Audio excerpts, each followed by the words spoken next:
Well, good morning, everybody, to the 9th annual Shelter Design Tours for Everybody. This is the AIA East Bay's annual Design Tours fundraiser. And I want to welcome everyone here today. We've come up with a completely different format this year. Obviously, we are not touring homes. We are doing deep dives into investigating what different types of shelter look like. I want to introduce today's host, Ursula Curry. She's the head of the Home Tours committee, as well as the author of the brainchild of this particular format, which we're super excited to present to you today. So let me hand our program off to Ursula Curry. Ursula? Yeah. Thanks a lot, Mike. I really appreciate this. I'm really excited to be moderating this 9th home tour, like Mike has said. This is going to be a little different than previous years for a variety of reasons, but primarily because in 2020, we all experienced the shelter-in-place mandate. And for many of us, we all scuttled back home, and suddenly our homes became the shelter from the pandemic. So, but our society is obviously diverse, and so we all have different experiences of what our homes mean to us. So I think with all the political climate of last year, in the spirit of equity and inclusion, we decided this home tour is going to focus on expressing and sharing the diverse range of homes that people live in. So we invited the architectural design community to share their residential projects for what they've been designing for the past few years that reflect how they've accommodated the various needs for all sectors of our society. And we were overwhelmed by the amount of submissions we received, and thank you to everybody that did. So out of that, we have selected 10 projects, which we feel best represent great examples of innovative, sustainable, appropriate, and relevant housing solutions. So with that, I would like to just give you an overview of how this format for today is going to run. So I'll start sharing my screen. And so for today, what I want to acknowledge is the folks and the companies that have made this all possible for us. And I want you all to prepare your calendars. I'm going to give you an overview of the events that we have coming up for the remainder of the month of August. And of course, I'll be inviting our presenters to share their stories of how they have responded to their housing projects. So these are a variety of sponsors who we're delighted to have support our events. We have gold, silver, and bronze sponsors, so thank you all. And this is the Home Tours Committee that have really helped bring this project to fruition. So Kirsten and Mike and I have been meeting for a year, but this sole committee has been meeting for about the last 6 months, once a week to help bring this to reality. And I also want to acknowledge Vivian Scholl, who was from Avenue 4 Design, who prepared all the graphics for us. So thank you, Vivian. So today this is our second version of Home Tours, and we're going to be showing 5 different projects, primarily in California, but we're delighted to have a project featured in Mexico.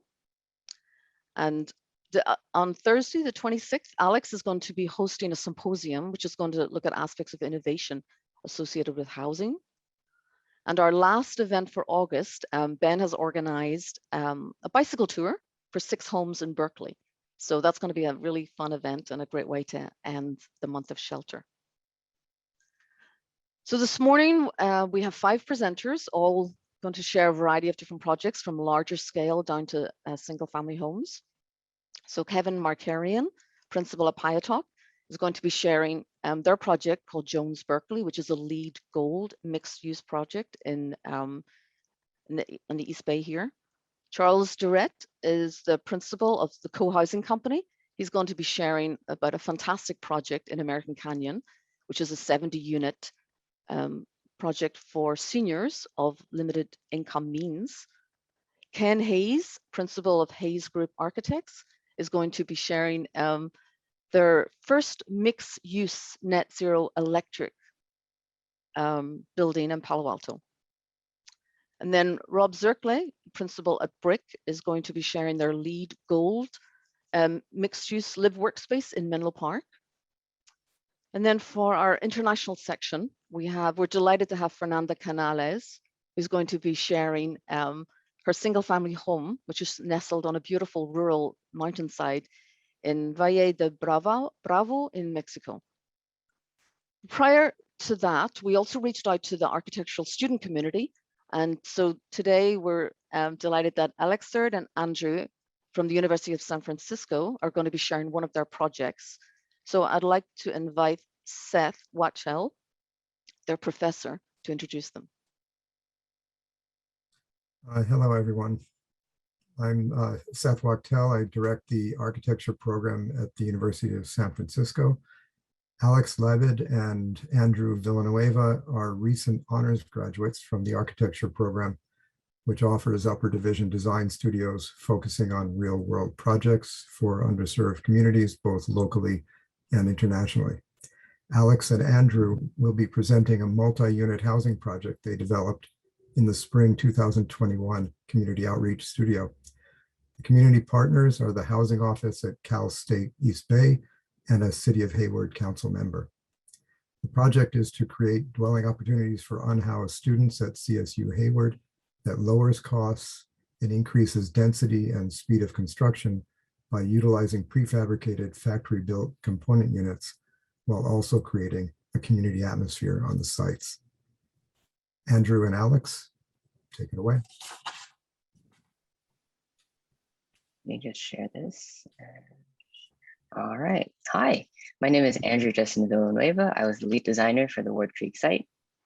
And my name is Alex Libed, and I was also the other designer, primarily on the corner site of Mission Boulevard and Sycamore Avenue.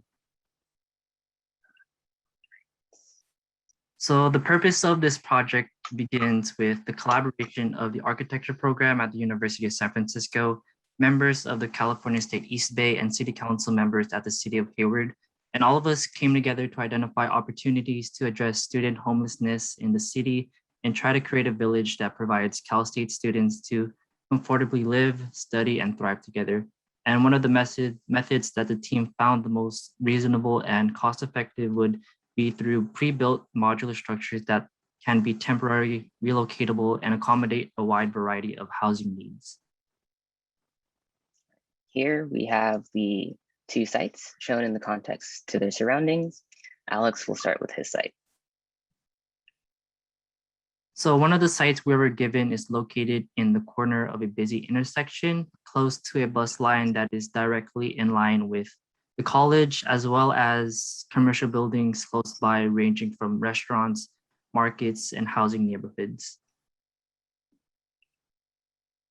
So part of the design process, the team wanted to basically evoke a sense of community that give off a range of public, semi-private, and private places that allows students to feel engaged and make it seem as if they're living on campus. And given the limitations and size restraints of site number one, we managed to include as many amenities as we can, such as a central cafe, parking spaces, bicycling racks, and a total of 37 units that can house up to 44 students.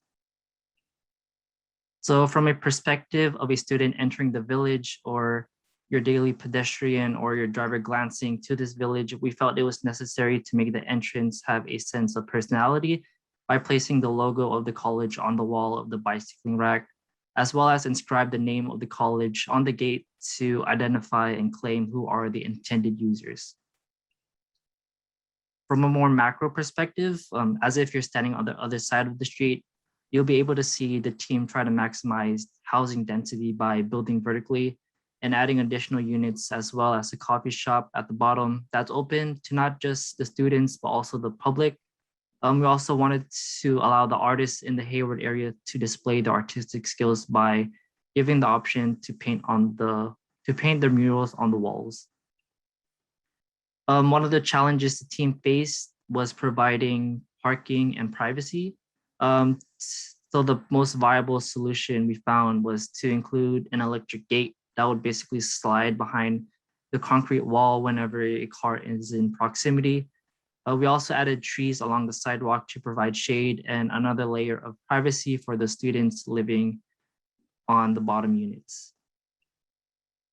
So going inside the village, another challenge we faced was how do we design what is the first thing the students want to see once they leave the room?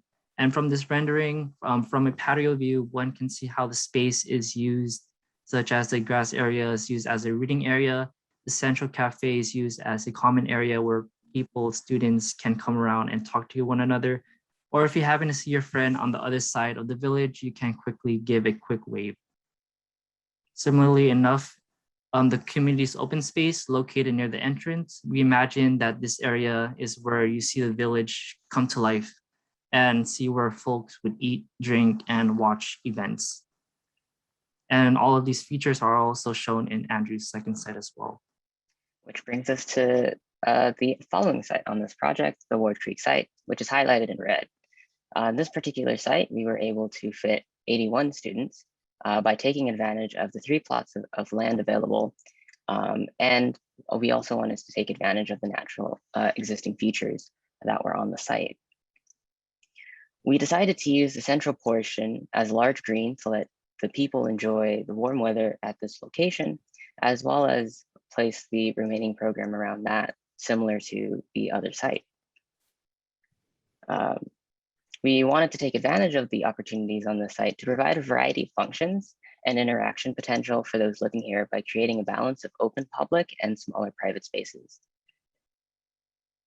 Because our site was located on a commercial street, one suggestion we received was to incorporate pop-up spaces for students to pursue small businesses, which would benefit both the village as well as the larger community. The lack of street space meant that we had to pull back the storefronts for outdoor space, which also helps to make the street more inviting.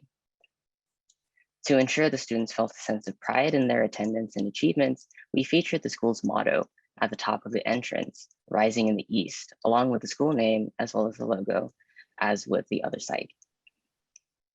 Here you can see the green, the central green, which we wanted to be open in the main space where people can gather and interact with the rest of the site.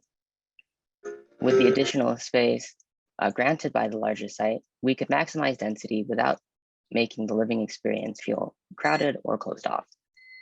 Lastly, continuing to utilize the site's natural existing features, we wanted to feature the creek the site was named after by creating an oasis-like pocket with a rock climbing wall and a garden for residents to join and participate in various additional activities.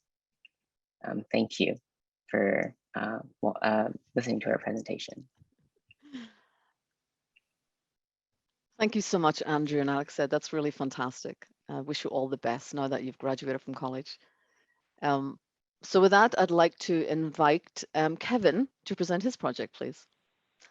Oh, and I just want to remind people that we are doing Q&A at the end. So feel free to add your comments in the chat, and we'll bring everybody together at the end to discuss questions. Kevin? All right. I'm Kevin Markarian with Pyatok Architecture and Urban Design, and we're here to present Jones Berkeley. Pyatok has over 35-year history with an early passion for affordable housing that expanded to provide housing across a wide range of incomes, including market rate, formerly homeless, and student housing as well. In this case, it's a market rate project, and our client is Shorenstein Properties. Hold on a second. There, okay. The site is located in Berkeley, California, and it's at the corner or near the corner of San Pablo Avenue and Cedar, and it takes up about 2/3 of a block. It's half a mile from North Berkeley BART station, and it's really close to Gilman Shopping District in Berkeley. And the challenges of building on a site this big, it's kind of straddles a commercial corridor and then a small scale residential neighborhood. And we had a lot of support from politicians, from neighbors, from others, but there was a challenge. There were a few people who were skeptical, and so it was a matter of trying to address those concerns. And so we had several goals. One of them was to reinforce this kind of commercial node at San Pablo and Cedar, provide a range of unit types that meet different household needs, build a sustainable development that meets Berkeley's climate action plan, but then really successfully transition the scale between this kind of boulevard and a finer grain neighborhood.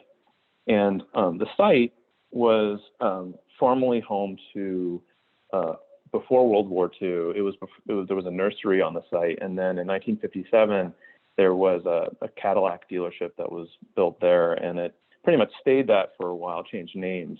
But over time, it became underutilized. And actually at the bottom corner, you see the barbed wire and kind of how it was abandoned and closed, and not very friendly in terms of the neighborhood experience. And so Shorenstein approached us with this site and thought, this would be a great place for housing. And part of our early efforts involved community meetings and researching West Berkeley character and looking at the mix of industrial, commercial, and single-family residential. You get this kind of sense of eclectic materials and different scales of moves and things like that. So, and this is really maybe cover a couple stats. The project is LEED Gold certified. It's probably one of the largest projects that's being presented. It's 170 dwelling units, which is almost 100 dwelling units an acre. And in spite of this density, it has 27,000 square feet of open space, which is 2.5 times the actual requirement. And that's about almost 160 square feet per unit, rather than 63 square feet. So in spite of its density, it has a lot of open space, which during the pandemic obviously has its importance. We have under 1-to-1 car parking, but over 1-to-1 bike parking. So really emphasizing bike usage, especially being that close to North Berkeley Park. This diagram shows kind of the split zoning between the commercial and residential. And for those of you familiar with Berkeley, it was one of the first cities, or maybe the first city, to introduce single-family zoning, and then one of the first to ban it. But there's definitely a sense that San Pablo Avenue was very, very auto-oriented corridor with parking lots and one-story buildings, and I think it's kind of a matter of how do you start to grow this part of the city in a way that's more like other parts of the world. So where you build higher along the boulevard with 5 stories, 4 stories, 3 stories, part of this development. And we use density bonus in this project to increase the building height to 60 feet by 1 story. And that actually helped provide 16 permanently affordable units on the site. And you see quite a mix of studios, 1s, 2s, and townhomes. And the townhomes face 10th Street. So it has a really big range of unit types. One of the things about density bonus is they could have probably built almost 180 units on the site, but they chose not to. We stepped the building down along the north side to be more sensitive to the context in terms of shadows. So we left some on the table there. We envision an active ground floor. Obviously, the pandemic has affected retail in a way. There's an idea that San Pablo will be activated. I think we have at least one tenant right now, and with hopefully future ones activating the San Pablo side as a kind of a neighborhood serving retail. We have some amenities facing Jones Street and then townhomes facing 10th Street. And so really wrapping that garage podium with some active uses. And then on the upper levels, you see the kind of form of the housing with the line of townhomes on the left, and then the almost closed courtyard, but actually at least it opens on one side with a pavilion on the north side, which houses a lounge. And the picture on the top left shows how the corridors, in spite of their length, are daylit and show these really great views of the city, the surrounding city, and nature. And here you can see a section of, a 4-story building under the current zoning would have been much shorter. We added 1 more story, but in spite of that, it still transitions from the San Pablo side down to the 10th Street side. And there's a range of kind of courtyard types and open spaces that you see in the section and plan that provide an amenity for the residents.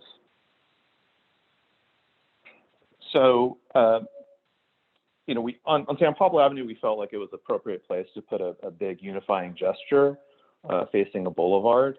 And but it has a smaller, finer grain that has a sense of rhythm and scale with these bays, and there's kind of a sense of a tree house at the top. These are balconies on the top level that kind of denote the top of the building where it would have stopped, actually, with the density bonus going one more story, rather than stack upon stack of housing, starting to vary it over the height of the building with these kind of units on the top that overlook the treetops and look up to the East Bay Hills. And this is at the corner of Jones and San Pablo Avenue, and you see the stepping down on the corner, which starts to help the scale as it transitions around the corner to the neighborhood and help with shadows on the north side. So there's a couple panoramas. You know, this is as we go to Jones Street, it's called Jones Berkeley because the lobby's on Jones, and this is really showing some of that warmth and character that we were looking for in the neighborhood with the wood and the concrete and metal accents. And this is a rather deep lobby, so we introduced art at the end of this kind of, in the elevator lobby beyond, there's art and a skylight to help bring light and interest back deep into the space. So it's a really important thing to help layer that experience.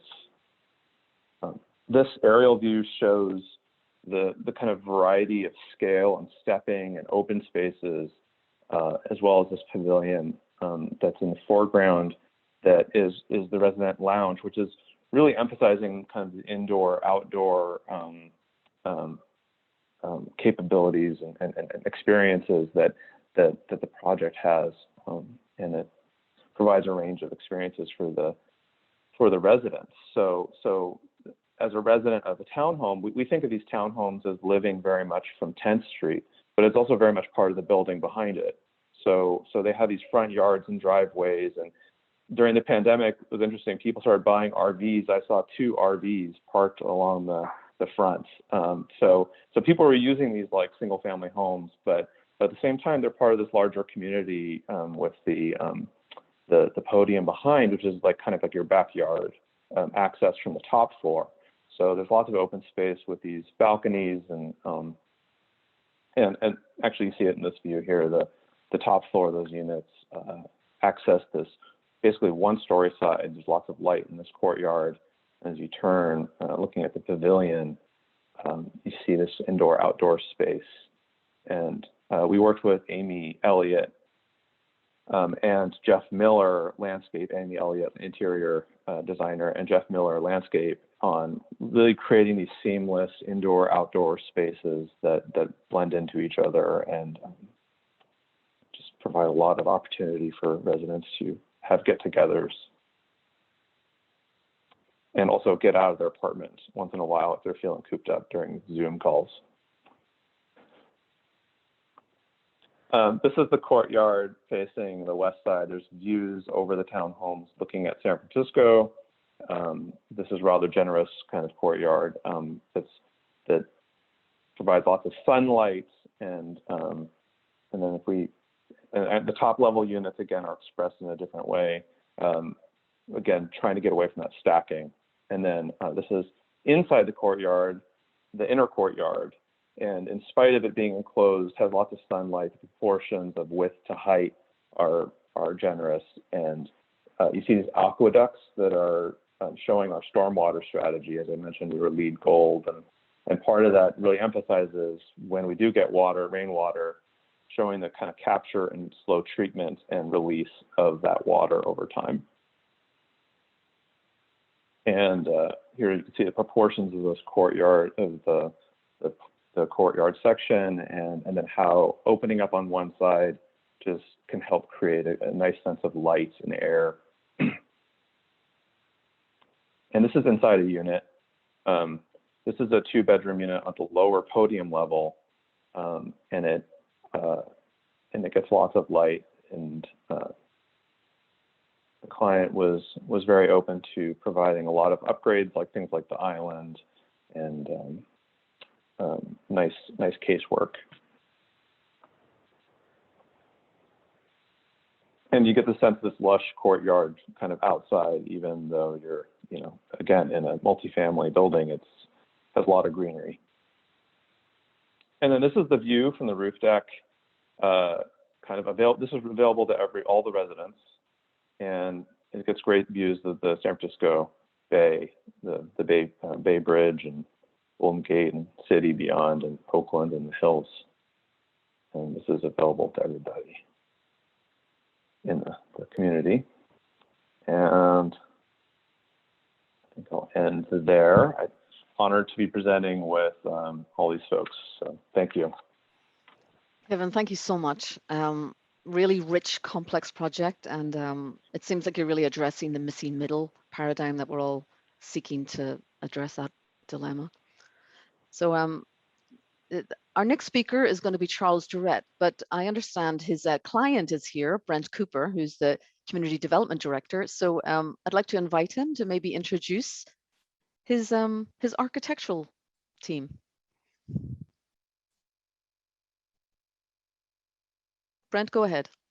Well, I want to introduce Charles Durrett. He's the architect for Valley View Homes.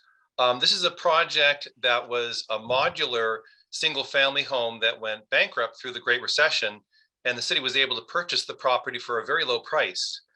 The city needs seniors housing, and we had an RFP, and we received over 20 applications, and Charles' project was the best of all of them. The site is very steep. I'm sure Charles will cover that. We really appreciated the scale of the project and the use of the landform. And with that, I'll turn it over to Charles. Thank you, Brent. And thank you, Ursula and Mike, for organizing this. I think, Mike, you can just go ahead and start sharing my slides if you wouldn't mind. Yes, thank you. So this is a story of a site, as Brent mentioned, that was abandoned by a previous client with much bigger houses. And the proposal was to put 70 very affordable projects. As I understand it, people pay 1/3 of their Social Security. And that is often $300 or $400 a month is their total rent per month. That's great. So this is the story of, go ahead with the next slide, if you would, Mike. And I'll just say next, if that's okay. 1 to 3 million homeless people in the US, depending on who you talk to. 22 of these residents were homeless veterans, and many of the others were at risk of being homeless or were actually homeless seniors. The question is these days how to get projects built. And it takes a couple of things. It takes an activist town like American Canyon, who said, this is, once they became incorporated as a town, this is one of the first jobs they had to do, was to address the homelessness in and around there. And I was just so impressed by the fact that they made that a priority. And then this is also the story of activist architects. My whole team were people that were very motivated not to warehouse seniors at all, much less homeless people. So go ahead to the next one. It's right next to a single family house neighborhood in the middle of American Canyon. And I'm going to go through these very quickly because, go ahead, Mike, because I noticed that some of them that I thought I'd cut out didn't get cut out. So I have to go quickly. It had 25 4 to 5 to 6 foot retaining walls on the site because it had a 56-foot drop, which makes it really challenging with seniors. We wanted to make 64 units roll in, 64 handicap accessible, and that's extremely challenging on a 56-foot drop. Go ahead. You can see how tall the walls were. Go ahead. And of course, several neighborhood meetings were very important, and listening to the neighbors, especially because we're going to plop virtually a homeless project right down in their town. And 28 of the 29 applicants had a single building solution to them, and it very much did feel institution and I knew that was, these applications were all put in before I knew what they looked like, but I was very much interested in doing a very centripetal village-like concept, so that these people have already had, enough difficulties in their lives. And the whole goal was to give them the support and basically knowing and caring and supporting about supporting their neighbors. Go ahead. So I came up with a sketch that was very much based on a village concept. Next, Mike. Thank you. Very reminiscent of ancient Chinese villages, where it's a village marrying the topo, the community, and in this case, the agriculture. Next. So these were early sketches on how to incorporate the 25 existing retaining walls with 24 new buildings. And those retaining walls would have taken about $2 million to have gotten rid of. 28 of the solutions had getting rid of them. My first solution was getting rid of them, but then I went out to the site and spent an evening and really tried to figure out how to incorporate them, and really started, took my tape measure and and walked all around the site and tried to figure out how to make a village there. Next. And although you can't see all the courtyards necessarily, but you can see the Lombard Street solution to getting handicap over a 56-foot drop. And that became a driving character. So the walk down the site as the light was gone and my measuring tape made it possible to start to find the village possibility. Next. And so this is an early rendering. Next.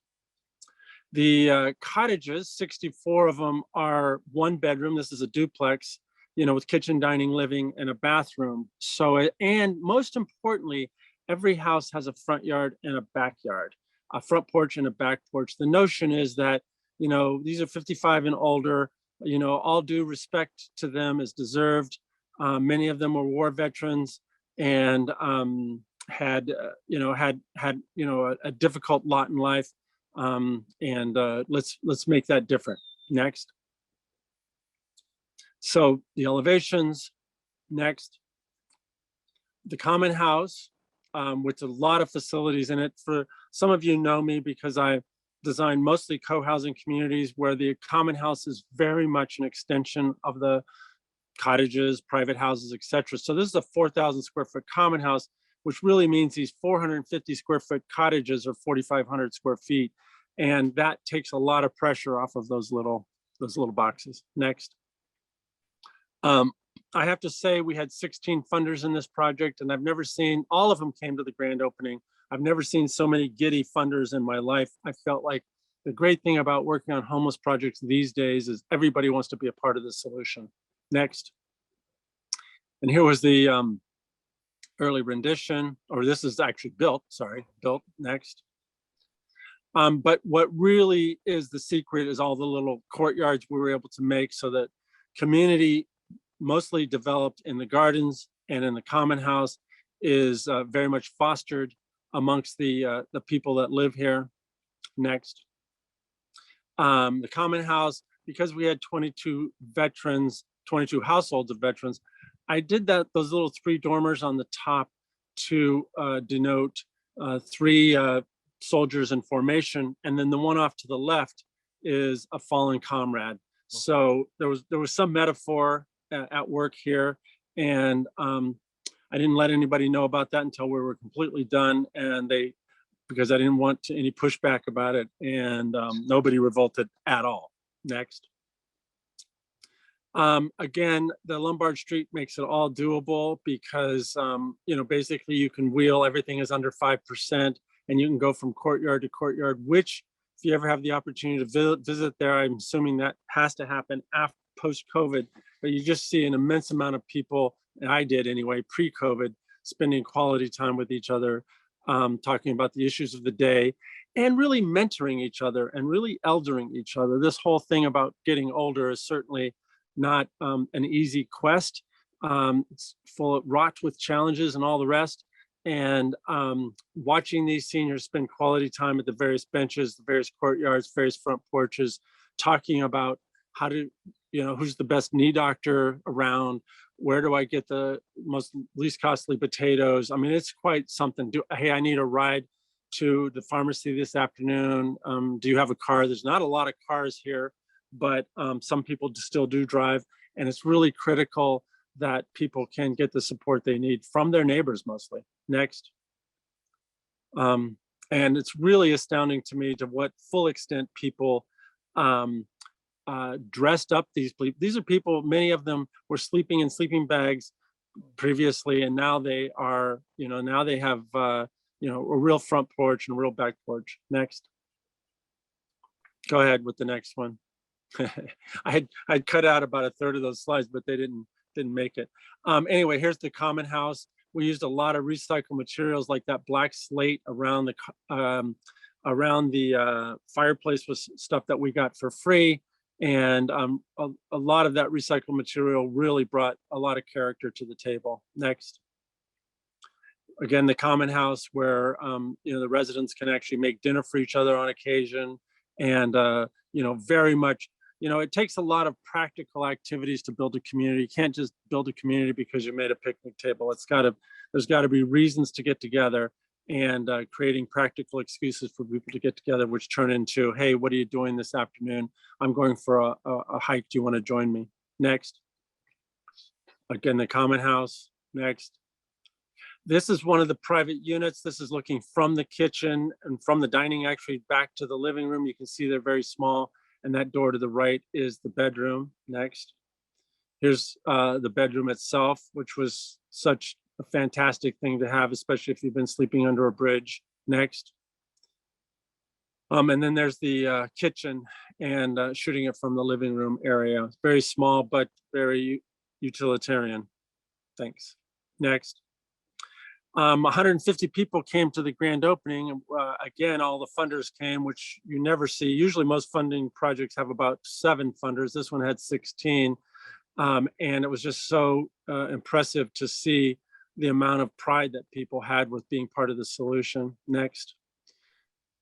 Matt here was one of the future residents, and he started his, one of the residents at this point, and he started his talk by saying, that overpass that you guys drove in to come into town here, well, I've been sleeping under that overpass for 6 years, and I'm a Vietnam vet. And basically, and then he had to pause himself while he caught his emotions. And then he went on to say, I feel very strongly about how happy I am about having a forever house, and I plan to die in that house. And it was just quite an emotional afternoon. Next. People moved in. Next. People celebrated. Again, this is the funders again. Home Depot kicked in 50 grand. Wells Fargo, even though they weren't the funder of the project or they weren't the financiers, a lot of folks just stepped up. Next. A lot of the consultants like myself, we got donations and loaded them over there and took them to the common house to be distributed, because many of these people were moving from nothing. They brought their sleeping bag, often their wet sleeping bag. And so I'll never forget the woman who took her time to pick out a salt and pepper, put it on her folding card table as a dining room, and said, I'm home now. And that was the designation of being home, was having a place to put a salt and pepper shaker. And it's very awakening when you see these people moving in and picking their new accoutrements to their new house, because in abstract, we all know that this is a big looming problem that has to be addressed. But the realities of these people settling in from quite desperate situations previously was very awakening. Next. And here they're picking out their stuff, and this went on for numerous weeks. Well, many of the consultants showed up with stuff they had gathered and outfitted 70 new houses. Next. More of the same. Next. Gardening started immediately. That's always a big issue when it comes to folks who have a plot of land. It seems, that it becomes real. And this was within weeks of move-in, how far these plants had already come. Next. One of the things, the stories that I hung around a little bit and got to know some of the people, and I very much loved speaking to this kid's grandmother, this little 6-year-old, who said that previously when she was homeless, she wasn't really able to be the grandmother that she would like to be. And that several times that I was out there, this grandmother and granddaughter were, running around the site. And she said, finally, I get to be the grandmother that I always wanted to be and my grandchild deserved to have. This is Matt again, the Vietnam vet, and his new house. Next. And this is Victoria off to the left. She was very happy to have her house, and we spent some quality time together. She still has my phone number, and from time to time she'll call me and tell me about some of the local gossip in the community, like the quails just moved in. Next. Another person that lives there. Next. And it's the community that I see coming to place that really seems to warm everybody's heart. Next. The amount of time that people spend talking about the issues of the day and figuring out this whole thing, including now I have a house. How do I take care of it? Next. And how much time people spend, just tooling about and spending time with each other. Next. This is Susan. Sorry for blanking on her last name, but anyway, she's the executive director for Saha, who is the nonprofit who developed this project. So it was really a big partnership between Saha and the city of American Canyon, 16 funders. And I just want to say that all the consultants that got involved, the mechanical engineer, the structural engineer, the civil engineer, the architects became extremely wedded to making this project successful, and it's perfect for activist professionals. And I can't argue enough that I think architects can and should have a major role in addressing the homelessness in our country. It very much brings to bear a lot of our creativity, and we can really make major contributions there. And it's important to not only warehouse people. Every single problem has a feasibility question that says, what's the best for this site? It astounds me how we feel like too often that if you don't have any money or if you're homeless, we're just going to give you a door and a bed and be grateful. It doesn't have to go that way. And I want to say thanks. I think my time is close. There's a book about this project. It delineates the entire scenario, a solution to homelessness in your town. And it really tries to delineate that if a town comes to the table with the kind of fortitude that American Canyon had, every town can make great accommodations for people who are less fortunate in their town. And the revitalizing your small towns goes into great depth about how new homeless projects in your town is actually a part of economic generation. And it has been. It's attracted millions and millions of dollars to American Canyon, as well as accommodating people who are otherwise sleeping under bridges. And then my whole approach to this homeless project and affordable housing project bears from my work on co-housing project, which I know community is equally important as the buildings. The buildings in some ways are just the picture frame. The people are the picture, and the community that you build there, the real community that you build there, is the picture itself. Thank you, guys. Charles, thank you so much. And Brent, thank you so much for commissioning such an amazing, important project for this community. So I see a lot of similarities from what Seth presented last week for the youth, and then what you just presented today for seniors. So with that, thank you. And I'd like to call on Ken to introduce his project, please. Okay.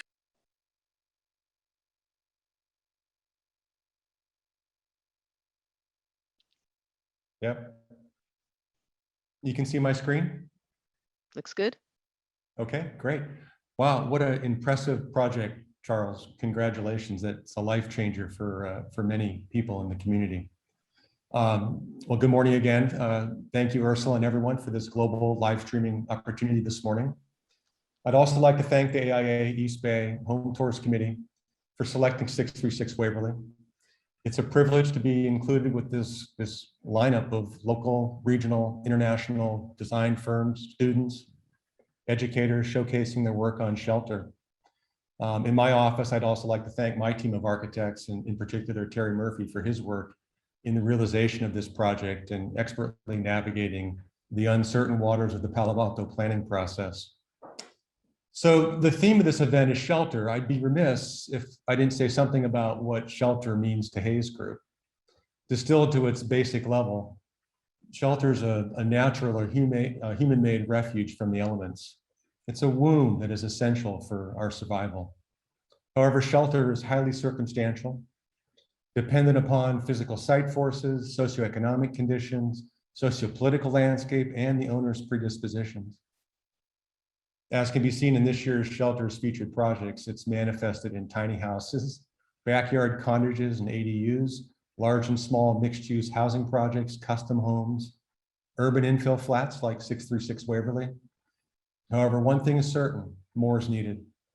And Hayes Group Architects is working with our clients to promote more shelter opportunities in our community. So a little background on us. I'm Ken Hayes, founding principal of Hayes Group Architects. We're an architecture and interiors firm with studio offices in the Makers area of Redwood City and in San Francisco, not far from the historic Jackson Square. We've had a presence on the peninsula from San Francisco to Silicon Valley for over 30 years. Much of our work and design philosophy comes directly or indirectly out of that success of Silicon Valley entrepreneurs who are changing the world through innovation, disruptive technologies, just like we're changing the face of our community with architecture of our time and place. Our work includes downtown commercial and mixed-use infill projects, adaptive reuse renovations, custom residential, and commercial interiors. As architects, we help build communities. We've completed hundreds of projects in and around downtown Palo Alto and have added another architectural layer to the city's rich tradition of buildings. And we've also been very lucky to work with great clients over the years. I met David, our client for 636 Waverley in Palo Alto over lunch. David's an attorney and a developer of high-rise residential and commercial buildings from Chicago. He relocated to Palo Alto with his wife, Angela, in 2010, and he has a fascination with architecture that goes way beyond the typical developer. He's taught design classes at IIT in Chicago and currently with me at Stanford, where we teach materials and methods of construction, as well as the design of infill mixed-use projects. After teaching together for a while and getting to know one another, in 2013, he hired us to design a mixed-use building for him at 636 Waverley, typical mid-block site in downtown Palo Alto, measuring 50 feet by 105 feet, where Angela and David would live. He sought us out because of our friendship and our history of success in Palo Alto. He had lots of inspirational photos of projects from around the world that he shared with us as we started out on our journey. His requirements and goals for the project were clear. Because of his love for architecture, he wanted to create a bold architectural expression. He said, optimize the experience for occupants and pedestrians with windows for daylighting and street presence and upper terraces for outdoor living. Provide 2 flats, one on the 3rd floor, one on the 4th floor for him, and the commercial uses would be on the first floor and the 2nd floor. All the required parking would be provided on site, and he wanted to set a new performance standard of net zero energy for a mixed-use building in downtown Palo Alto. 636 Waverley was the first. So some specific site challenges were, with no alley behind like many of the downtown sites, the property was landlocked on 3 sides, creating challenges for access to and egress from the site for people and automobiles. The 50-foot width created challenges for required driveway, window frontage for the ground floor commercial space, as well as exit stair separation, elevator access to and from the upper floors. Essentially everything and everyone had to go in and out the front of the building. The required 20 parking spaces needed to be provided below grade, and you had to adhere to Palo Alto's 50-foot height limit, which is really citywide, but also for this zoning district. The concept was a cast-in-place concrete ribbon, a bold, folded and extruded flat slab, minimizing the story heights and providing required occupancy separations and defining the commercial and residential uses as it weaves its way to the top story. The ribbon's edges on the ends and planes on the side provide opportunities for openings, opening protection, solar shading, and covered outdoor living spaces.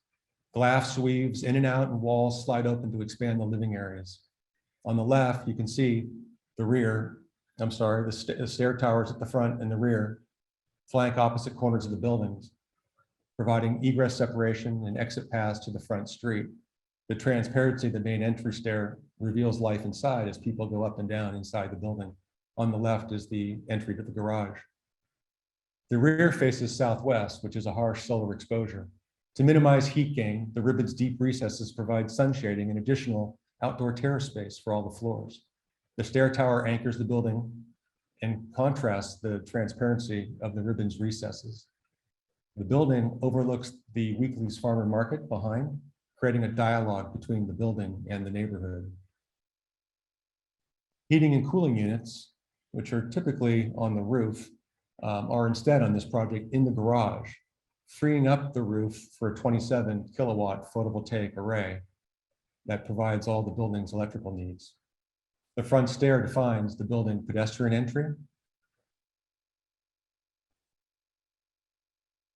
And below grade is parking provided in vehicle lifts that actually descend into the ground 3 stories.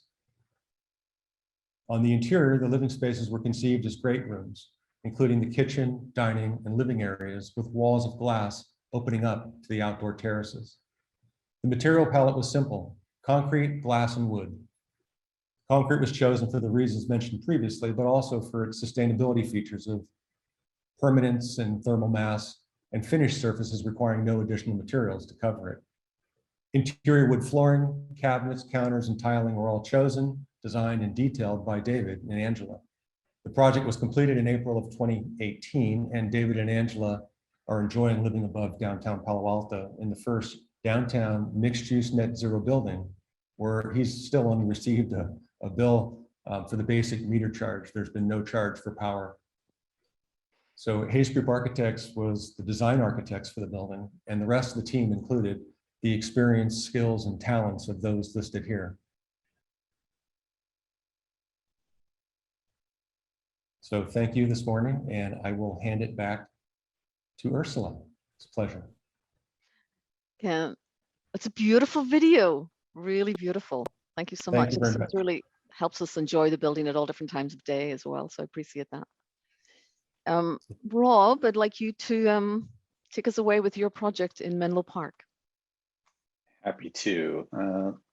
Let me get all of my screens loaded here. Just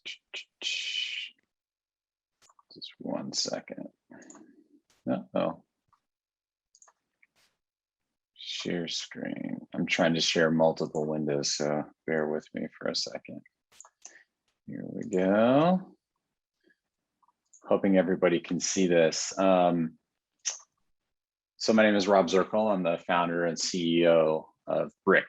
We are an architecture and design firm, 27 people headquartered in downtown Oakland. We work all over 360 degrees around the Bay Area.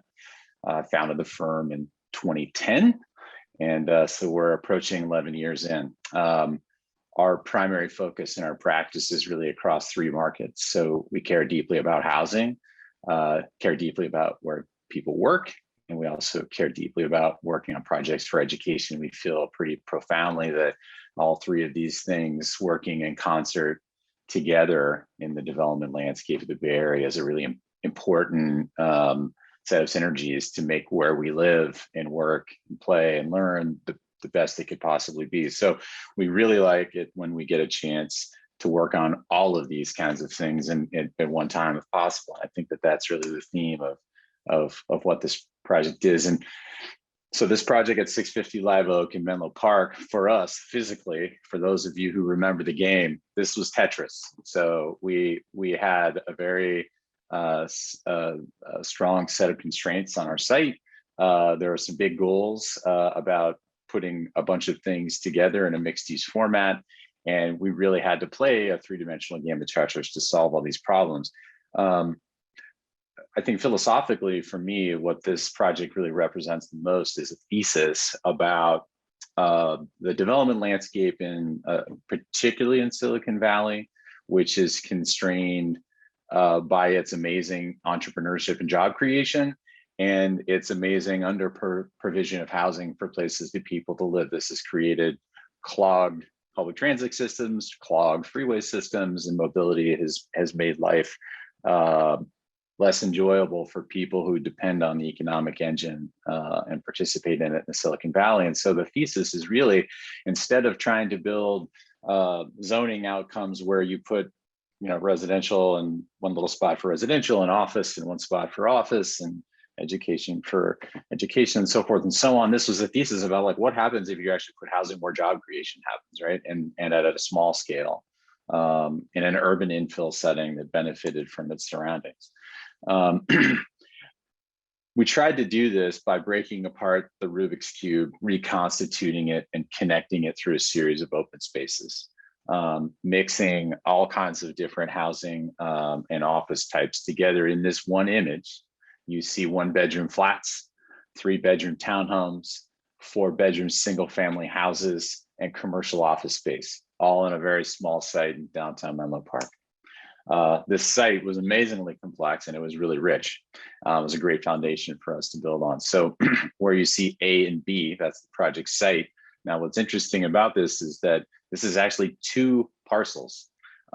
In almost every development setting we work in, you would do a parcel merger and create one parcel to work on. But what's interesting, and this is one of the policy things about cities like Menlo Park and others that constrain the production of housing, if we were to do a lot merger, the combined lot would take on the more restrictive zoning characteristics, which in this case was 660 Live Oak, which would have limited the production of housing to 2 single-family homes across the entire site, which is silly. So the B side of the site, which is 650 Live Oak, followed the El Camino Real specific plan guidelines, which gave you much more ability to craft a mixed-use project with some level of density. So our charge was really to take advantage of a centrally located site that had 2 particular zoning characteristics adjacent to great neighborhood retail on Santa Cruz Ave, a couple of blocks from the Menlo Park Caltrain station, and connecting along the El Camino Real mixed-use corridor, and do something that felt like a single contributor to the neighborhood and make great places for people to work and to live. One of our first thoughts was just sort of looking at this at the scale. The asterisk, of course, is where the property is located. And you can begin to see that there's characteristics, like I already mentioned, adjacency to Caltrain and retail.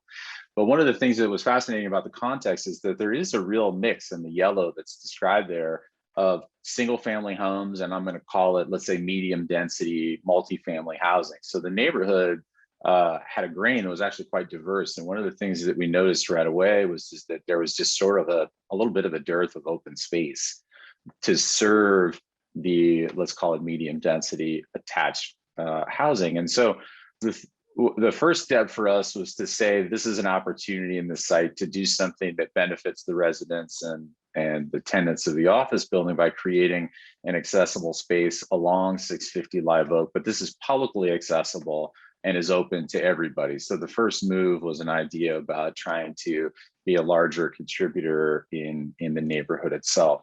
And again, in this image, you see single family homes in the center of the frame, and you see office construction on the right-hand side of the frame, and in the back there are some attached apartments, all sort of linked together off the sidewalk with an open space that's open to the public. This is a diagram to sort of show how we started playing the game of Tetris. Now, the height constraints on this parcel are 38 feet, which there are many architects on this call today. So if we were to use conventional construction techniques, whether that's mass timber, whether that's steel, we would not have really been able to maximize the envelope on the site just because of that height constraint. And the most efficient way to have done this, of course, would have been to essentially create a double loaded corridor that attached both housing and the office and constrain it as much as possible to make it as affordable as possible to build, all being linked by subterranean parking. Now, that wouldn't have allowed us to actually maximize the development potential of the site, and it would have also underserved how many housing units we could put on the property too. So much like Ken's project, we utilize concrete construction here because of the ability to work within more constrained floor-to-floor heights to create, really class A, very nice office space, which we could get 3 floors within that height constraint. And what that allowed us to do on the site was actually break that Rubik's Cube open and start to think about ways that open spaces could start to link all of these things together.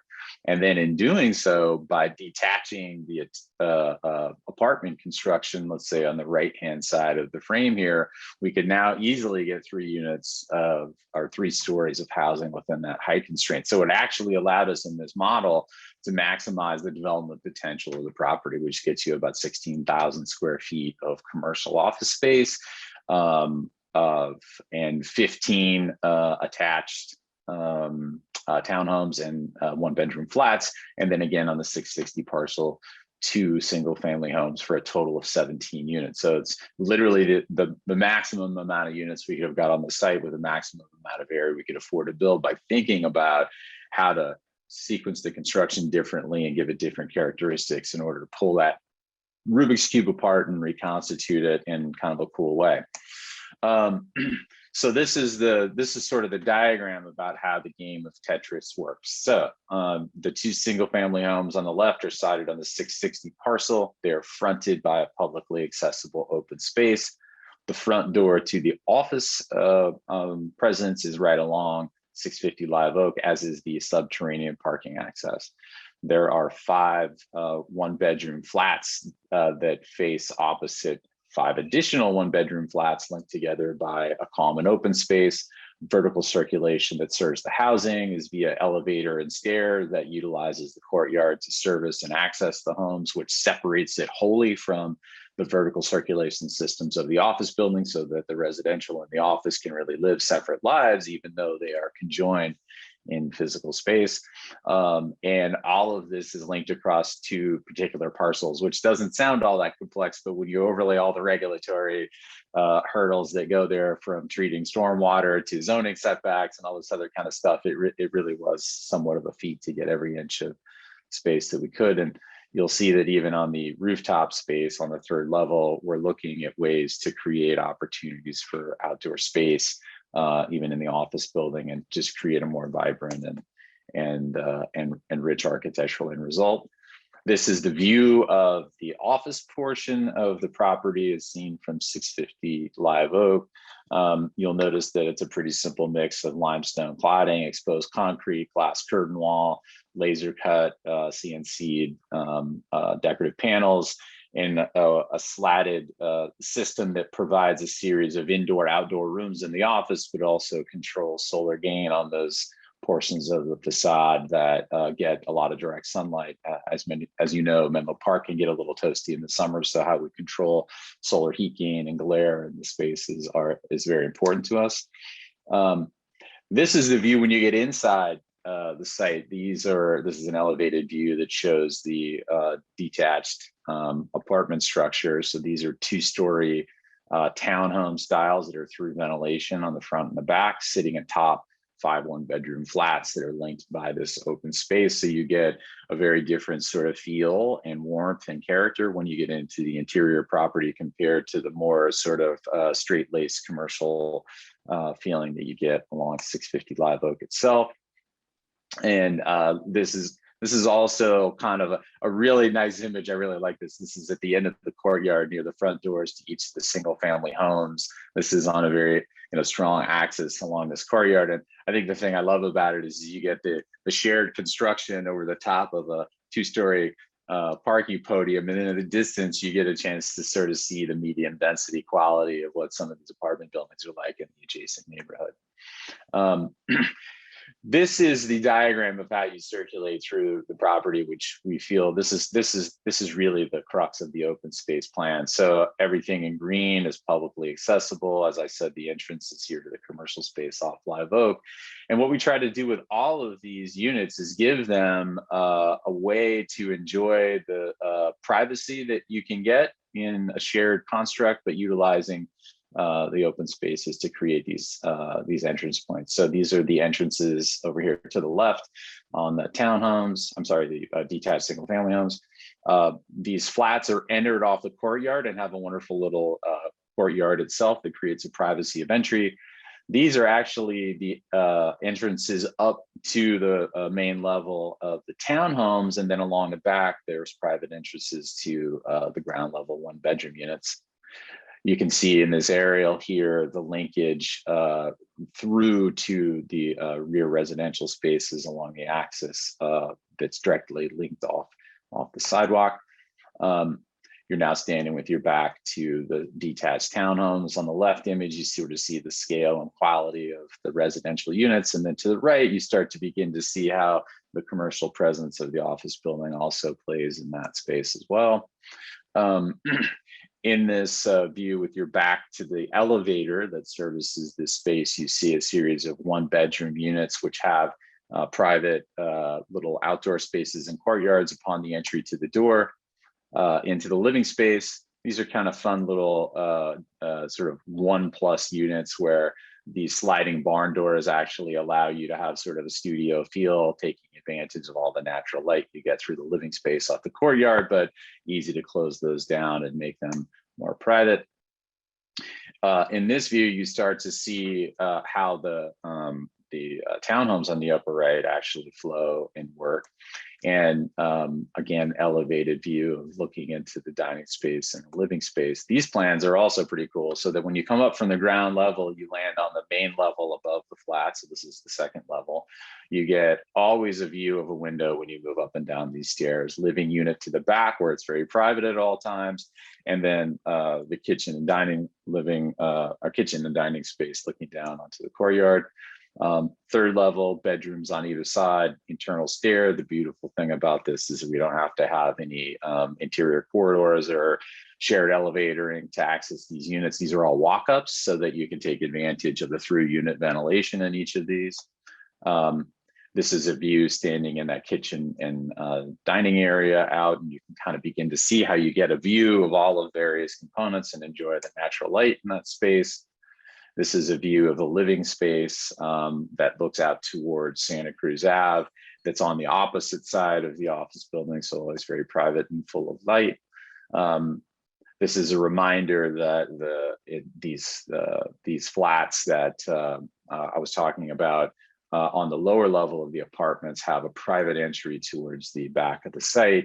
What we really wanted to try to do in these is try to create as much of a private experience and a private courtyard that created indoor-outdoor experiences as part of the entry of these units. This is a view of what that little walkway out to each of the private access points is into each of these 1-bedroom flats.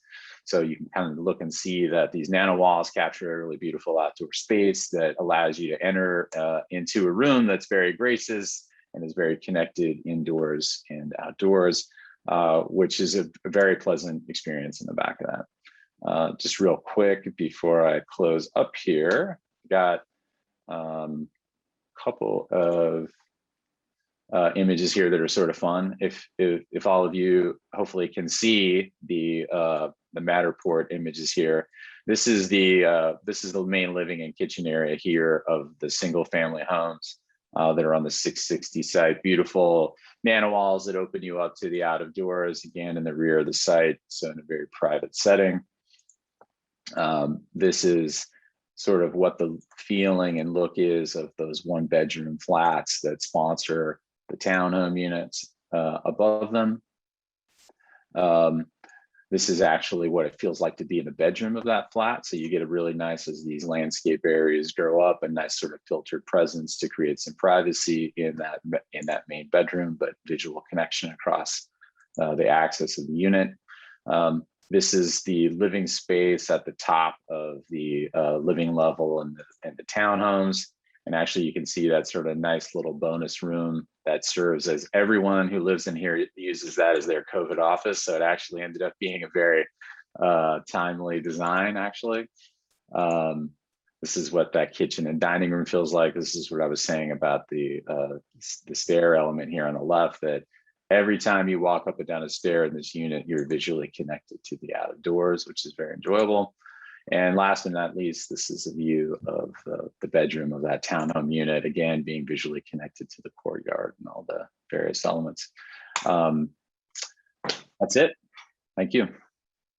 Rob, thank you so much. It's a beautiful, very elegant project, and just really appreciate the way you brought in so much natural light, with the way you've masked your building. Thank you. Thank you. So let's go to our final presenter, which is Fernanda Canales, who's joining us from Mexico. Really delighted that Fernanda is able to be here, and she's going to showcase one of her own home, I believe, in Valle de Bravo in Mexico. Take it away. Thank you very much, Ursula. Thank you for accommodating me, for everyone, your time. It's an honor for me to be able to tour you all the way to Mexico. Can you see my screen now? Looks good. Perfect. So I want to share with you this house in Valle de Bravo, which is called Terreno House. It's a 2.5-hour drive from Mexico City in an amazing place near a weekend area called Valle de Bravo, where you have the volcano, the Luca volcano on one side, and you also have a natural reserve area where this development is.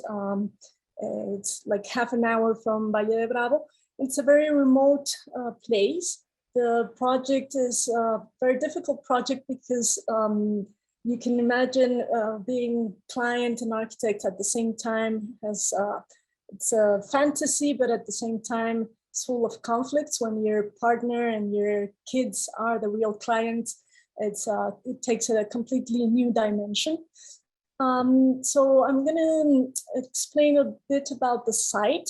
Mexico City is 2.5 hours away, but it's a very remote area. It's a difficult place to get, but once you're there, it's a wonderful new development. It used to be an abandoned place for crops, but then there was a master plan to have 80 new residential projects for weekend houses, but taking a new notion of sustainability, not common in Mexico, where the idea is to have sustainable houses, self-sufficient, around setting with ponds for water storage and plots that are not connected at all to electricity or water system drainage or anything. It's supposed to be or aimed to be completely self-sustainable. So the project is set in the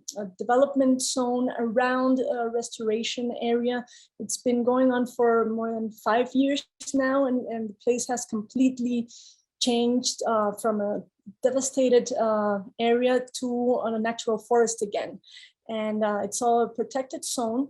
So there's a lot of challenges. There were a lot of challenges in restoring the area and planting and having the local vegetation again taking a very important role in the projects. So the site is a very flat area, and we have a mountain on one of the sides. We have a water system, a small pond on the other side. And the house is, for me, it was an important exploration on how to obtain privacy and shelter in such a vast open land, because the views are amazing, but there's also an important challenge for because there's a lack of safety in the area. So the idea was, how can you feel protected and at the same time really feeling your outdoors, but also sheltered. And another big challenge was the climate. It's a wonderful place because you have sunlight all year round. It's a very warm place during the daytime, but then it gets really, really cold during the nighttime and early in the morning. So you have winter and summer every day, like extreme radical climate change during the day. You can have almost 30 degrees Celsius changing during the day. You wake up and it's 0 degrees, and then you get up to 30 degrees during the day.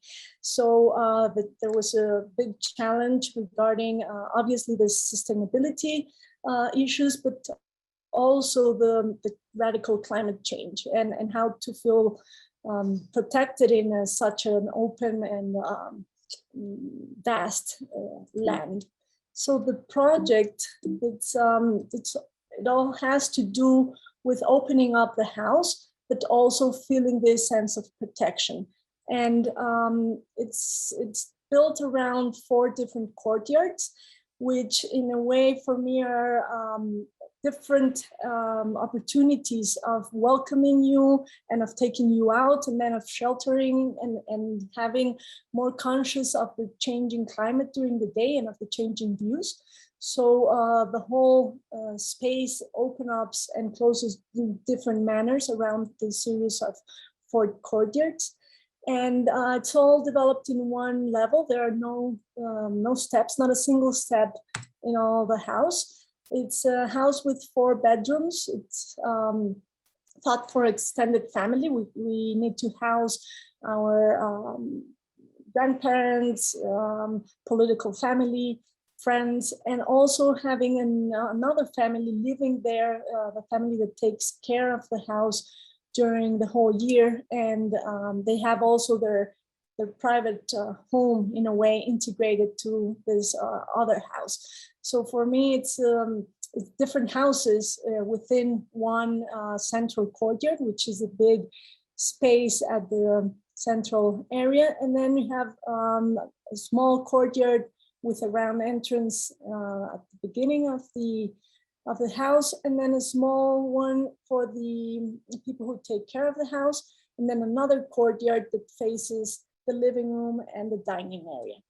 So this is an image of how the place was before construction began, before the restoration of the natural reserve areas, and how the place changed in a couple of years with the new vegetation and with the new development of the series of houses.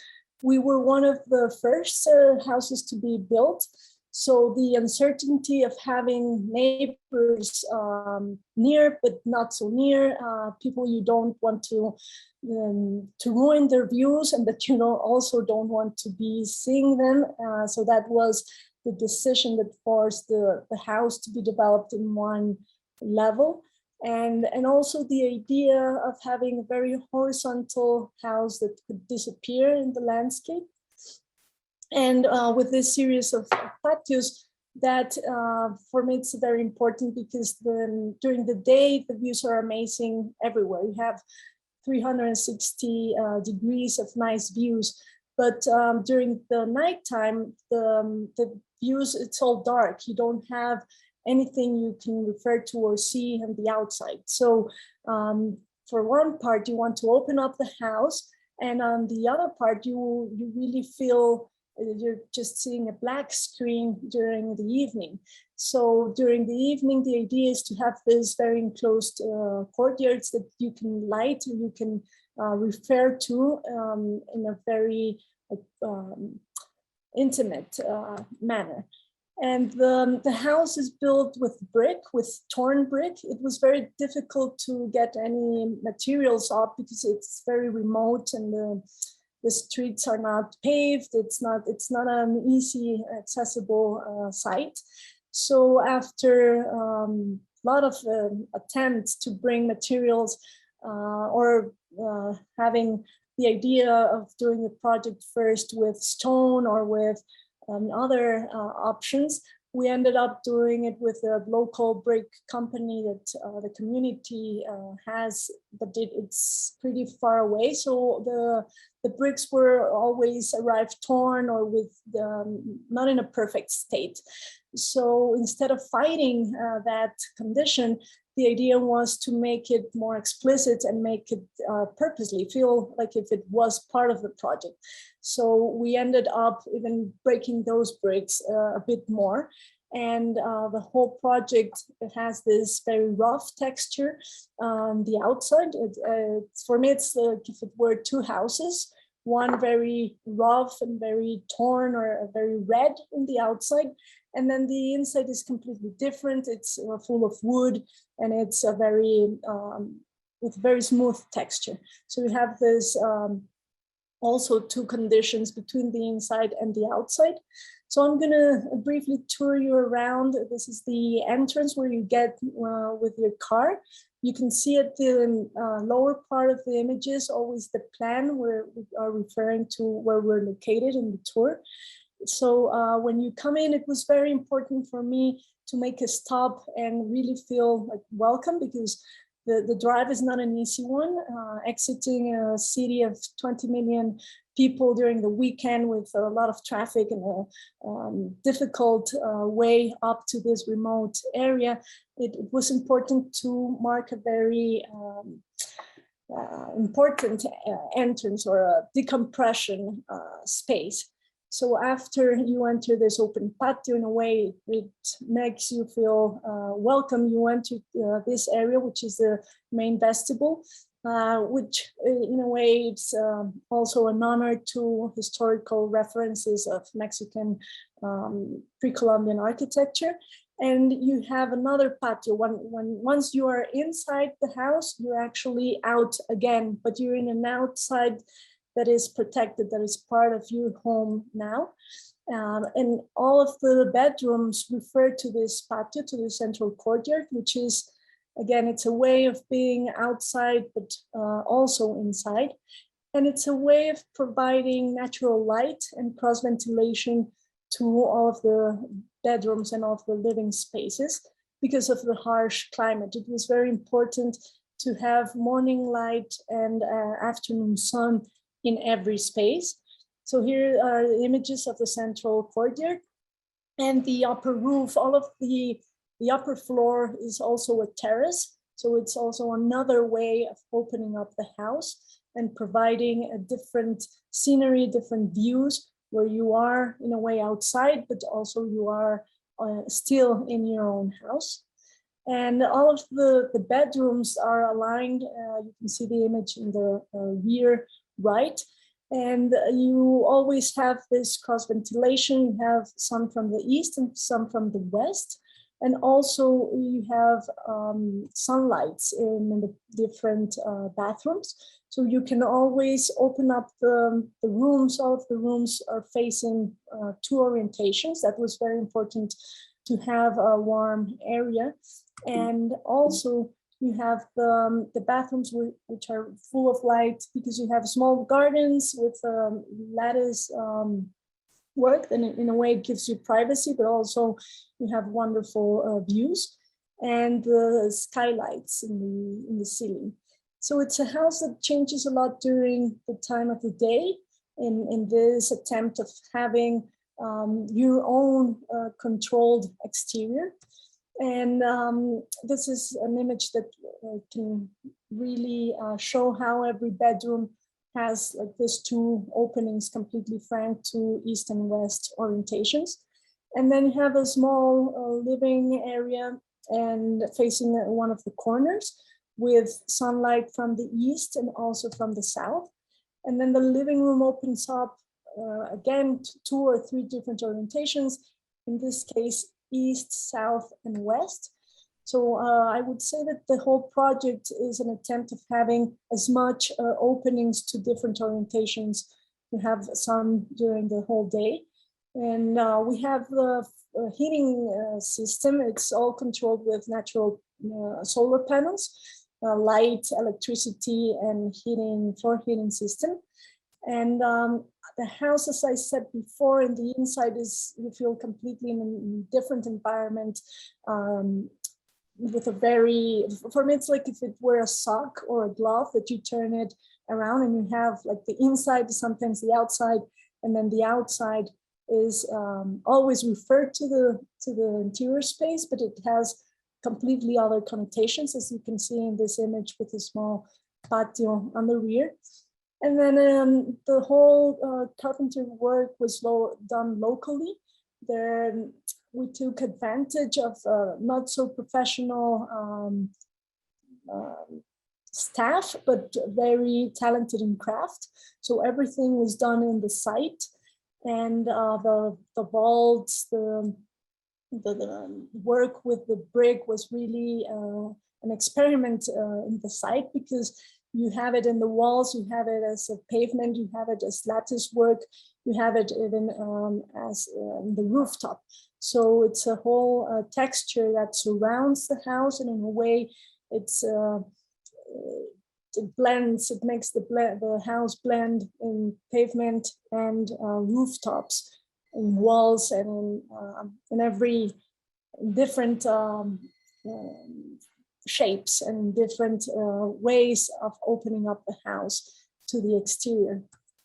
And I'm going to go really fast now because I want to share two other projects that are on the same site, then in a way express how different clients, different needs, and the different conditions of the particular site make every project be what they are. This is just 2 minutes walking from the house. It's another dwelling that I did just 2 years before, Terreno House. You can see it on the left corner on the rear. And it's Casa, which seems to be really different, black concrete, also because of the difficulty of having the material get to the area. But it's also, it has the same concept of a central courtyard and of having the different volumes shifting according to the orientation. This is in a very steep site, so that's why the volumes are independent. So you have different stairs and different adaptations to the topography.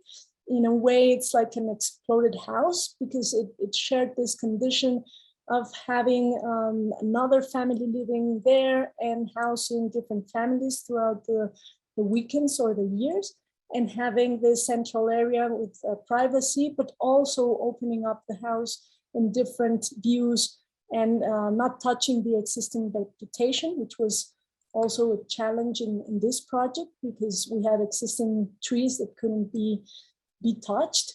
And then just this last project is under construction now. It's for a house just 5 minutes away from the two other ones. And it's a very different site because it's also very flat as the first one, but has views with mountains for 360 degrees with a very uncommon openness of the whole site. So the project is shaped in a circular, around a circular courtyard. Again, the idea of having, taking advantage of the daylight and south orientation, but also providing a very special space that is enclosed, but it's open, the central courtyard, and with an office space secluded away from the house. This is due to pandemic requirements that are changing, I guess, projects and architecture in many ways. But here we can see an image of the central courtyard and how you can take advantage of the 360 degrees of different views, and how every space, again, as in the other two projects, is a response to the sun, to the need of having as much sun as possible, but also a need of having an open but secluded space that you can feel welcome during the night, and you can feel you're in your house even though you are completely open in the nature. So I would like to thank you again, and thank you for this opportunity. Fernanda, that was wonderful. And I feel as if we got a little bonus by seeing those other projects. The Bruma House is really beautiful. I've seen it before. So thank you for that. Yes, bravo, bravo. So I would like to have all the presenters come together. I think we have a few questions that we've gathered through the course of the event, and thank you everybody that submitted them. So I will just try to address some of them. We're sort of out of time, but for those that can stay behind to listen to the presenters talk, that'll be really appreciated. So this one is a general question that I'm going to open it to the floor. And thank you for everybody who brought the questions in. Many of the projects today include lots of strategies for supporting a sense of community and communal life among residents. And we saw that both with the student projects as well as the finished projects. Generally, for all of your projects, can you offer further thoughts or insights into creating high quality community spaces and the challenges for doing that? Because no doubt that involves a lot of process, listening to a lot of diverse opinions, and maybe some challenges. So Charles, do you want to take that question on? Sure. I mean, I've written about 14 books, well, 14 books now on community, and in particular, how to integrate real community into architecture. And there are some givens that I've definitely learned. I mean, I've designed 55 co-housing projects, which are in fact custom-made neighborhoods. And with one thing in mind is that this is going to be, in fact, a high-functioning neighborhood, a high-functioning community when we're done. And people are very invested in making good neighbors part and parcel. Some people are very oriented about their careers, and we have so many different priorities in our society. But the neighborhoods that I design are for people who are serious about living in a high-functioning neighborhood, place for their parents and them to grow older in, a place for their children to grow up healthfully in, largely because they know each other, care about each other, and support each other. I live in a 34-unit co-housing community. We moved here because we only wanted to have one child, but there were 37 kids here. So my daughter has 36 cousins who are all, part and parcel to her real life, her quality of life, no doubt about it. There's one thing that I have found to be absolutely essential in creating a high-functioning community, and that is the participation of the future residents. 55 site plans, 55 co-housing projects. Every time I start a new one, and I'm starting a new one right now in Auburn, California, every time I start a new one, somebody will say, "Hey, Chuck, you've designed so many already. Why don't you just design something and we'll look at it and we'll critique it and all the rest." And instead, I need all 45, 55 of the future residents at the table over 4 days. And it's not a charrette, which I consider a charade. It is very digging deep down like an anthropologist. Who are you? What has been your real life experiences? What are your values? What are your aspirations? What are your needs, wants, and desires? And in the course of doing that and getting these decisions based on consensus and big decisions, I just finished a project in downtown Vancouver where the zoning code said 2 parking places per house, and the future residents said, no, we don't want to do 2 parking places per house. We want to do 1 parking place per house. Of course, that took us right to the city council. But the only people who were able to make that case lucidly, very convincingly, were the future residents themselves. So every time Charles, do you want to just give us, would you like to just summarize it a little bit? We've got other folks that would also like to weigh in. And we don't have all afternoon either? You might, but sadly we don't. Okay, well, I mean, this stuff is so much more than a soundbite, you guys. I mean, it's like, I mean, this 15 minutes of Warhol thing is like, I don't know what you're going to accomplish. But anyway, the future residents being part and parcel to the design is essential. Get the book called Creating Co-Housing. Thank you for writing that, Charles. I know there's a lot of wisdom in there, so I'm sure we'll all enjoy that. Kevin, do you want to say a little bit about, what the process you went through to design high quality community spaces on your project? Yeah, I mean, I think market rate projects don't always have the benefit of large community meetings with the future residents necessarily. So you're trying to always anticipate who those people might be, but and some people might actually live there, but you don't know for sure. So in this case, I would think that, I mean, the bigger question is how do you stitch it also with the larger community? So the neighbors across the street.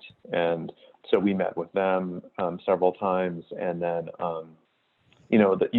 I think this was said earlier, like you're kind of creating a framework. And I think what was kind of evident, I think in a lot of these, like in Rob's presentation and ours, and I think a few others, you see these kind of courtyard spaces, right? That like the landscape is kind of that glue or that stitches it all together, and that sometimes creates then the opportunity to meet your neighbor and create those circumstances where you do create a sense of community. Because I think personally, like I'll cut this short, but personally what happened during the pandemic for us was we had a relationship with our neighbors carpooling to school, and then that slowly became a co-op with our our kids and their kids, and that all happened because we share a street. right? And you see each other across that street. So how do you create that framework inside a building or inside a courtyard where you have the opportunity to meet those people and create a sense of community, and then, you know, take it from there. Okay, thanks, If Kevin. I could add just one quick comment. In the Valley View project, we had a senior committee help refine the site plan and the amenities on site. And I think it was tremendously helpful for the product that we have today. Well, it sounds like you had a lot of good infrastructure in place to help you with that process. So well done, Brent. I'd like to bring up a question that Alice has asked about all electric. And I think maybe Ken or Rob, if you want to sort of weigh in on this, were the projects presented today all electric for space, water heating, or cooking? Or, So I can have my mute button off. 636 Waverley was all electric space heating and water heating. But the owner insisted still on maintaining gas for cooking. And as we know, that's probably not going to be the case for much longer. But he enjoyed cooking and didn't want to look at the induction type cooking tops that are available. Yeah, a little bit of the same story at 650 Live Oak, all electric for the thing. Basically the same program as Kent's project at Waverley. There was just a strong desire at that time to keep gas for cooking. Now, what I will say is this is one instance where policies evolved, and it's kind of awesome because we don't get to do gas anymore anywhere, which is the right call. We're doing a 220,000 square foot corporate headquarters for a biotech firm now with a 10,000 square foot fully kitchen, commercial kitchen cafeteria, all electric. Chefs aren't complaining at all because the equipment's caught up, and the REACH codes are determining all of this policy evolution and all of our types of projects. So I think that's one instance where policy can be really helpful in terms of that end result. Thank you. Kevin, you had something similar on your project? Well, we were gas on our ranges, and I wish that we weren't, but this was before that Berkeley passed an ordinance to go all electric. And had that happened, we would have been all electric. And we got LEED Gold, right? But then on the other hand, you have fossil fuel burning equipment. And I want to say that not every city in California, I think Menlo Park, Berkeley, there's 20, 30, 40 cities maybe that passed all electric ordinances, but it's not statewide, I don't think yet. And I think on a policy standpoint, our profession needs to make a case for going all electric, at least statewide, and also collecting and reusing water, stormwater. Yeah, definitely. Double piping. Yeah. Fernanda, you obviously had a very challenging site where you were. Do you want to talk a little bit about your sustainability endeavors there? Yes, it's not so common in Mexico. This is really a new project because the area has grown so fast. We're actually destroying it. It became like really fashionable. And this development in particular attempts to restore the place. And that has to do with doing water storage and having solar panels and just solar heating. So that's really, it's not innovative in any other place in the world, but for Mexican standards, it has been an example. And now there are other developments in the area. There are also learning from this process. It has been already 10 years that they've been doing this in Reserva del Peñón. And also it has to do with waste. We're reusing waste. We have chickens, we're planting our own crops. So it's going beyond architecture and it's impacting ways of life. So I think it's been really productive, and it's also taking into account the community of people who are working in the area and are becoming part of the project also. I actually wondered if you were doing brick production on site, or is that something that you were able to bring in? It's done in a nearby site, but it's actually where the people live, the people that work near the area live. So it's taking that into account. Okay, lovely. Andrew and Alexerd, do you want to speak a little bit about your exposure to all electric in terms of your education and your projects? Sure. I think with the project that we presented today in particular, one of the biggest issues was kind of, how do are we connecting this to the city grid, or, or is this going to be something that doesn't necessarily have access, even though it's in the city? But, one of the things we wanted to focus on was, we're going to put solar panels on here. We're going to take advantage of all of that stuff in order to fulfill the needs of not just the village. On my particular site, I think I put the too many solar panels, but that also lends itself to kind of representing that whole idea and ethos of we can move to full electric, and I mean, Elon Musk says this a lot with solar power, and so it's like, I think the more that gets integrated, it becomes easier, and it kind of equalizes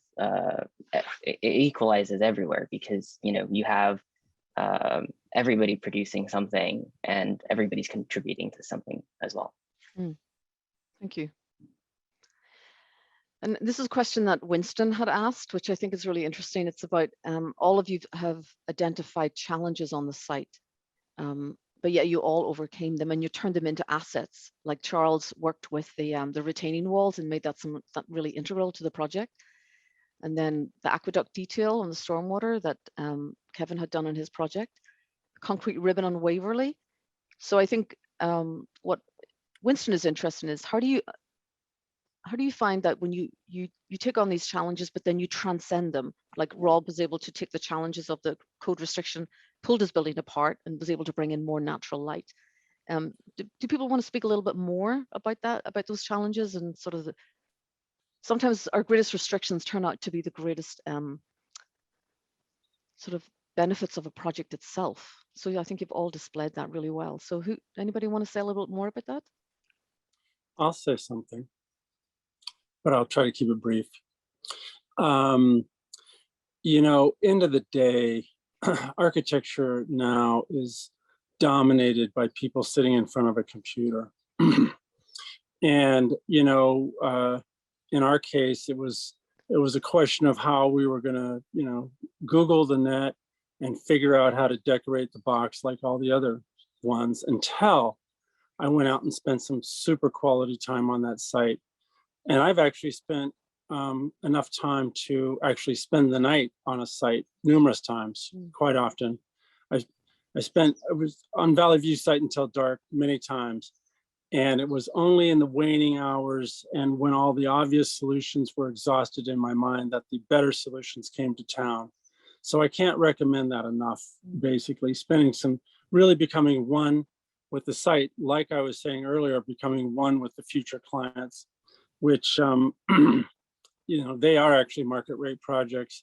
And there are a lot of people that are highly motivated to live in communities, and they actually supercharge the community locally. So if you can get some folks who are highly motivated to participate in a high functioning neighborhood, they will spawn the high functioning neighborhood much better than any physical thing we can do as architects. And so seeing the social and the physical being married is the root solution to creating community, because that was a big question earlier.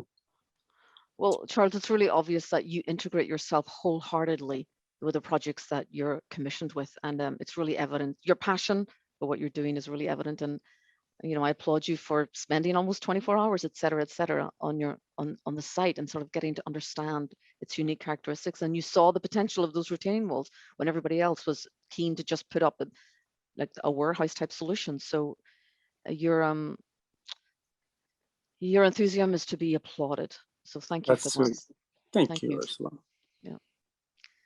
Anybody else want to weigh in on this? Oh, you take a challenge and you make it beautiful.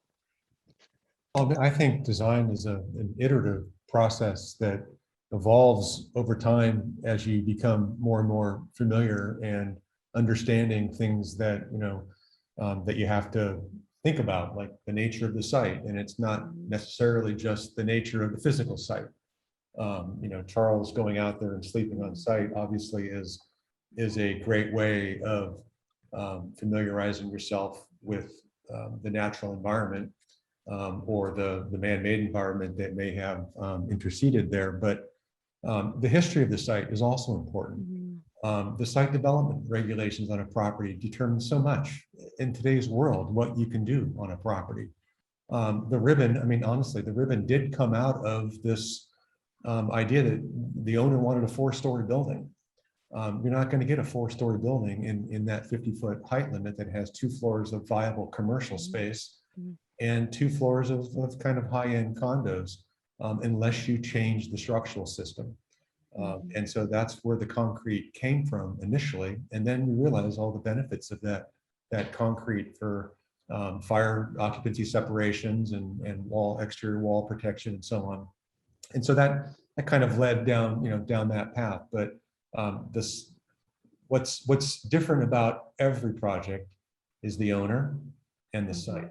And you can learn so much as an architect from evaluating and understanding those constraints. So nature of the site, the social, political impacts, and the owner's predisposition is kind of what I like to understand on a project. I could add a quick comment. The neighborhood for Valley View is an older neighborhood with some of the homes being built before World War II and some right around that time. They're modest homes on large lots. Some homes have horses. And so the neighbors were incorporated into the review process, and the architecture fits the vernacular of the neighborhood. So even though the density is much different than the neighborhood itself, it fits in there really nicely. From the city's perspective, we offered a density bonus for affordable, and there was a variance for setbacks. There were a number of modifications to the development standards that we worked through in order to make the project fit and meet the intent.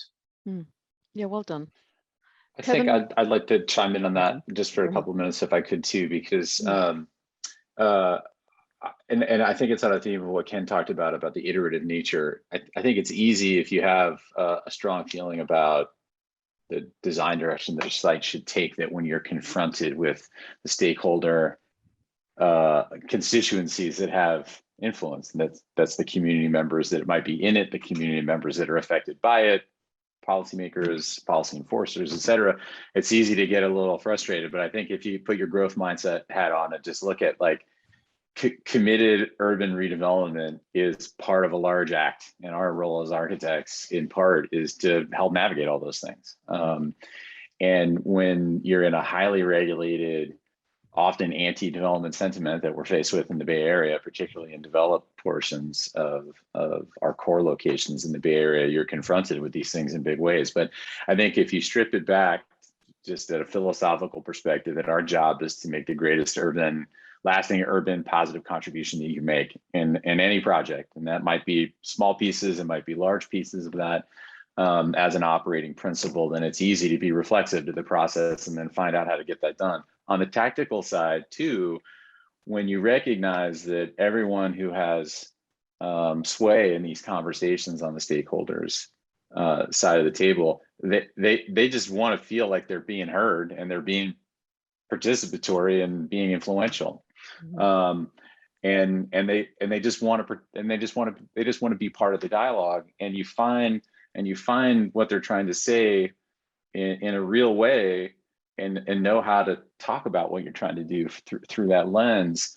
Then from a tactical standpoint, you start to make friends instead of enemies, right? And then you can start to move through the process in a much more kind of cordial and effective way.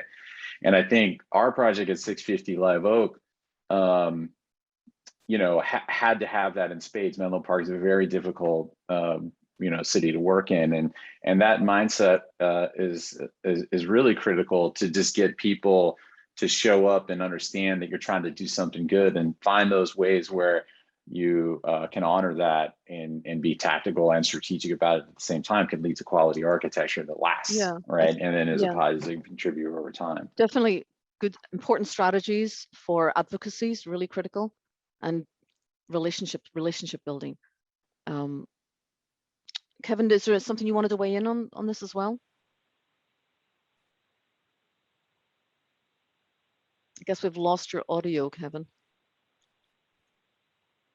Got it. Okay. How's that?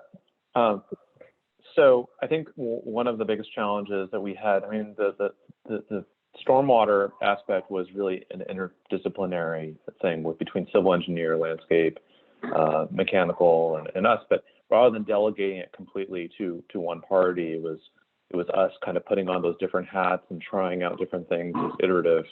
That in itself wasn't the biggest challenge. Probably one of the biggest for us was there were a few community members who were opposed to the project no matter what, because they were used to the status quo of single family, very inefficient post-World War II homes. And that's what they wanted, right? And I think that regulatory environment, results in a project that basically started at the end of 2014, and now here we are in 2021, and it's almost to the point that it's fully occupied. That's a very long timeline, and that's why we have a shortage of 3.4 million homes in California. Long So process. and we have a bigger existential challenge, obviously, of climate change, and I feel like the environment is changing quite a bit, where we have to start addressing things faster than what the codes or what policies are saying. You've got to get ahead of the codes, I think. So respective of everybody's time, I'd like to see if Fernanda would like to have some final words. You're our guest from outside the country. Would you like to participate in that? Thank you. Yes, I completely agree with Charles, with what everyone has said. But for me, the difference between an idea that you have in a desktop and then the reality that what the site needs, that's where completely difficult to match. And it happened with the Terreno house. The best space of the house was in the upper floor, and it had the best view facing the volcano, and it was the favorite space for everyone as a project. And then when we put some strings in the site and we saw that, it was completely wrong, because it would have really damaged the views of the site for everyone else. So it's important to acknowledge these mistakes of doing projects in an office or in a computer and not understanding what the place, the community, the area actually needs. I think that's the big challenge. That's a beautiful sentiment in which to close upon. I think the site gives us so many indicators that we should be sensitive of. So with that, I want to thank you all. I really appreciate all of you contributing to the theme of shelter and what it means to you. And it's very heartfelt submissions. And I feel as if I've learned so much from the dedication that you guys have put into giving us your presentation today. So I thank you all. And with that, we'll say adieu. Thanks, everyone. Thanks. Thank you all. Nice job, Ursula. Thank you.